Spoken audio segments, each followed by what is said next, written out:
I posted a video on the internet that said, "This is me looking for friends," which apparently is a suspicious thing to do. The internet got really loud, and thousands of people I'd never met started explaining me to each other, which was kind of helpful because I've been wondering too. And one person said, "There's no way this guy's looking for friends. Look at his followers," which is interesting because apparently loneliness has a follower limit. Someone else said he probably has ulterior motives. And to the person who said he's too handsome to be looking for friends, thank you.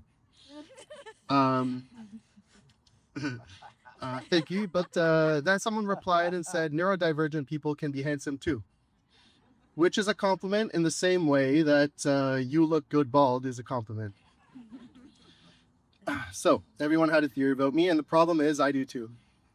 I've spent more time rewriting my Instagram bio than I have actually being the person in it. And I keep trying to describe myself, like maybe if I choose the right words, I'll finally become them.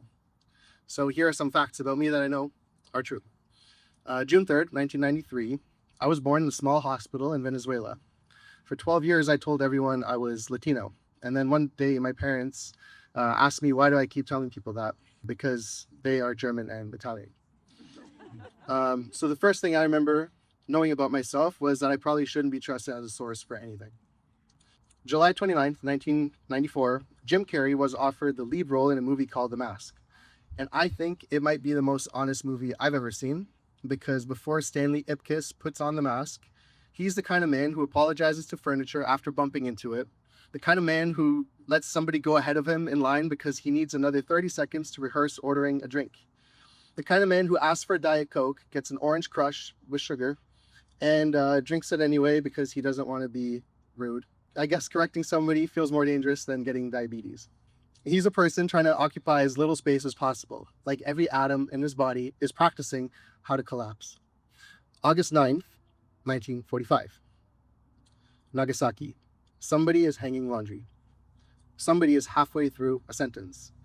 A kid is late for school and probably thinks this is the worst thing that's going to happen to him today. I don't know much about atomic bombs, but I know one begins with an implosion. And before anything expands, something collapses. And before the world hears it, everything turns inwards.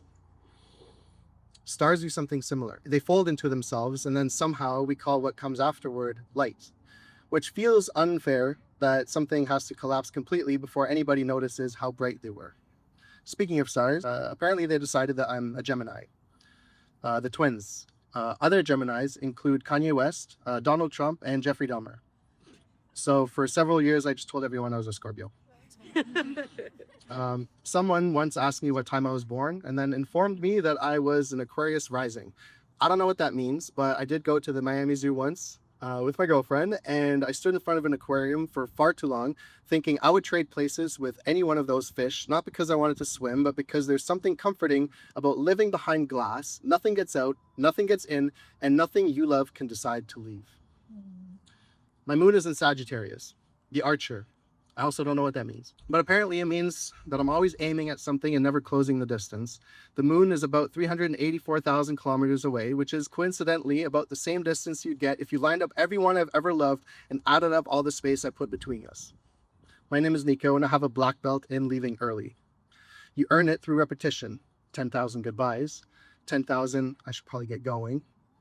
10,000 checking the time when nobody asked what time it was. And eventually, the people that called you every day just start calling you a master. I used to think I wanted to get good enough at leaving that it stopped hurting. And now I think I miss when I was bad at it.